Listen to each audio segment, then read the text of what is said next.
السلام عليكم ورحمة الله وبركاته. اللهم صل وسلم وبارك على سيدنا محمد. ازيكم يا اخواتي وحبايبي، عاملين ايه؟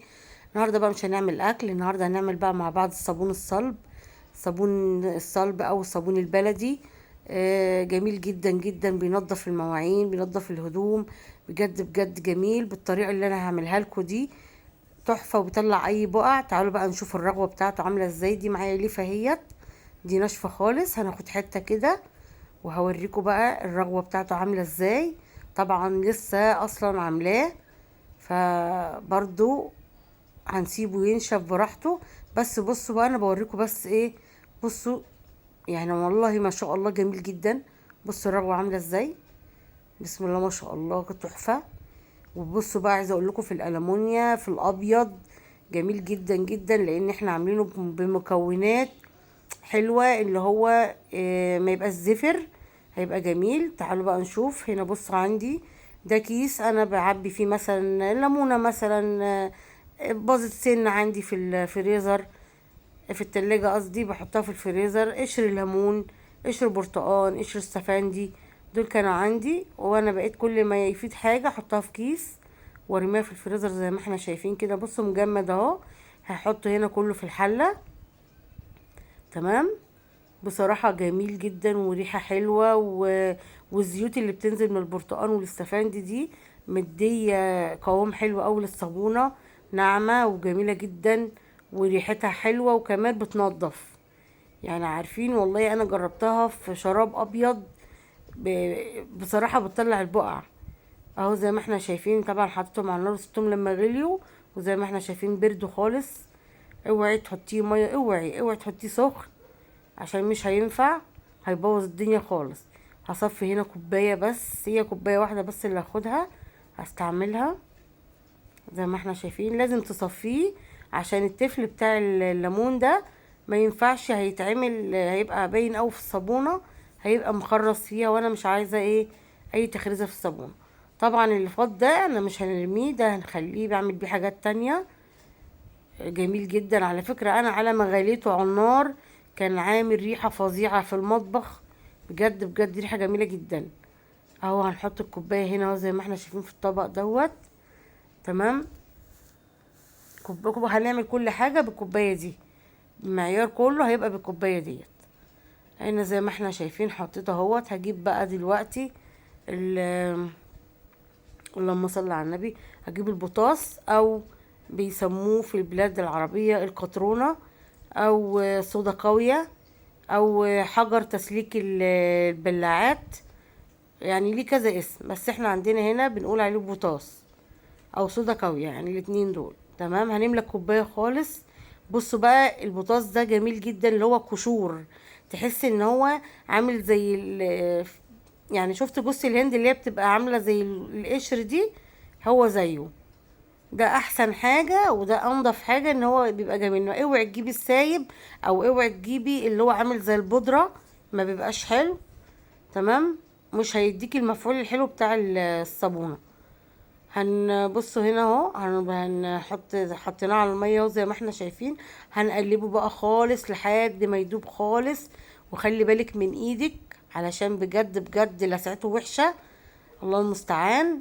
انا هفضل اقلب فيه كده لحد ما يدوب خالص. وطبعا هو دلوقتي بيطلع غازات بخار. يا اما لو انت صدرك بتاعبك ممكن تلبسي كمامة، او تبعدي. اهم حاجه نفسك يبقى بعيد عنه، لانه فعلا بتبقى ريحته فظيعه. بص سخن، انا بقول لكم سخن جدا.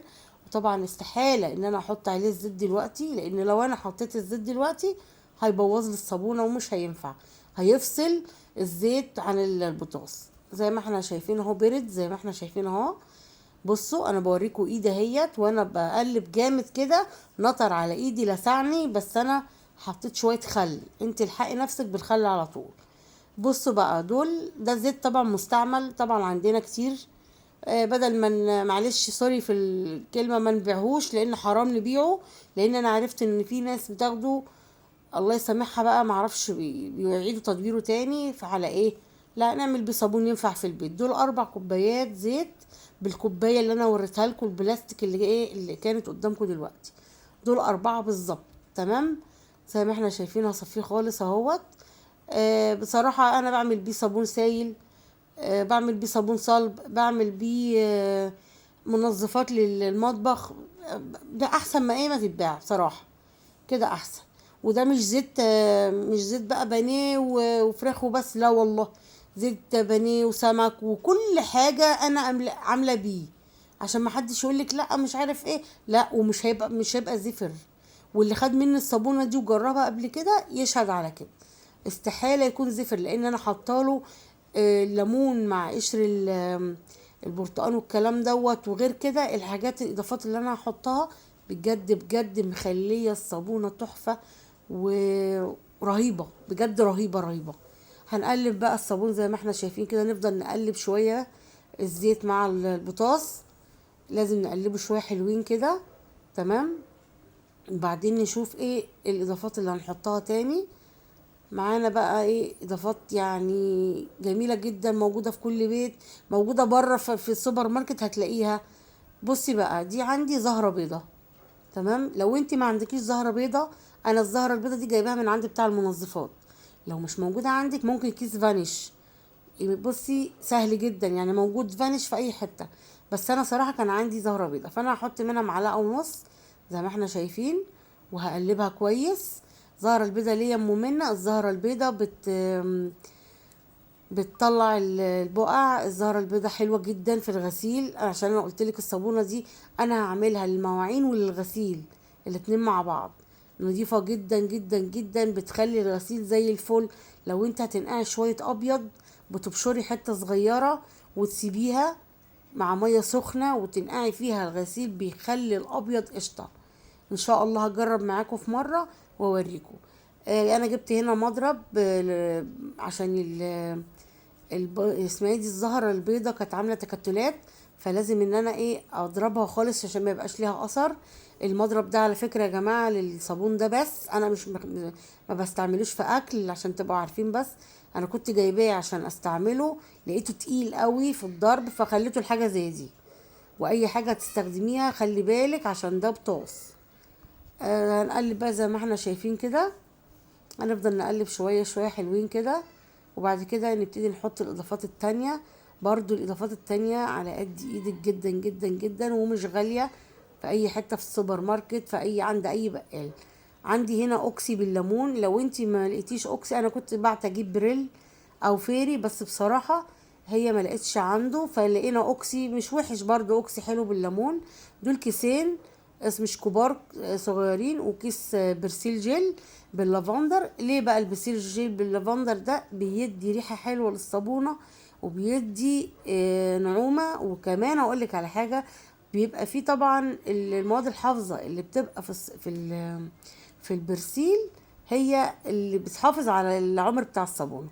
هنفضي شوية البتاع دوت البريل اللي هو الاوكسي. لو انت عندك صابون سايب خام ماشي، ممكن تحطي ربع كوبايه بدل الكيسين دولت، بس انا صراحه ما كانش عندي ساعتها فجبت الكيسين دول. بس هو بصراحه الكيسين دول حلوين ليه؟ فيها ماده حافظه بتحافظ على الصابونه، وبتديكي برضو نظافه اكتر.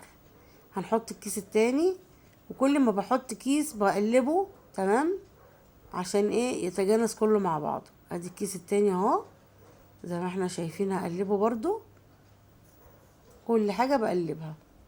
وزي ما احنا شايفين بصوا لون الصابون عامل ازاي، انا ما حطيتلوش لون ولا حطيت حاجه، ده لونه الطبيعي زي ما احنا شايفين اهو. تفضل اقلب اقلب كده. هو معلش هياخد وقت في التقليب، لان الصابون ده بالذات اهم حاجه في الصابون عشان تصبن معاكي التقليب. اوعي تقولي ايه لا ده انا ده خلاص كده بقى تقل شويه وخلاص، لا، لازم تقلبي كويس علشان الصابون يربط معاكي، عشان ما نضطرش ان احنا نحط دقيق، لان في ناس بتحط دقيق عشان يتمسك بسرعه. انا ما حبيتش كده. الصابونه لما تتعمل من غير دقيق بتبقى حلوه وترغي معاكي على طول. اهو كمان كيس البرسيل، تمام، هنفضيه برضو. بجد بجد ريحته حلوه جدا، والصابونه تحفه، بترغي، وبصراحه ما بقتش استغنى عنها. اي حاجه عندي فيها بقعه اي حاجه برغي شويه واسيبها، بصراحه بتطلع البقعه على طول. هنفضل بقى نقلب كده، طبعا مش هتفضلي بقى واقفه جنبه، لا، بصي زي ما انا ما بقولك، بايدي راحه جايه راحه جايه. يعني انا حطيته على الرخامه، بقيت راحه اقلب وانا بعمل اي حاجه وانا راجعه لحد ما بصوا، بسم الله ما شاء الله، الله اكبر. اتصبن بصوا بقى جميل ازاي. مش عايز تقليب تاني، خلاص كفايه قوي كده. ما دام الصابون عندك علم كده، خلاص نبتدي بقى ان احنا نصبه في زي ما انت عايزه بقى، قالب بقى، تحطيه في صينيه، قوالب عندك بلاستيك، اي حاجه. تمام. انا عندي هنا صينيه ما بستخدمهاش، فحطيت فيها كيس بلاستيك زي ما احنا شايفين اهو. وهبتدي انزل بالصابون اهو. هننزل بيه، بصوا بسم الله ما شاء الله. ايه يا ولاد ده؟ ايه ده؟ كيكه كريمه. بجد جميل جدا. بصوا، ومش هياخد وقت على فكره في التصميم بتاعه.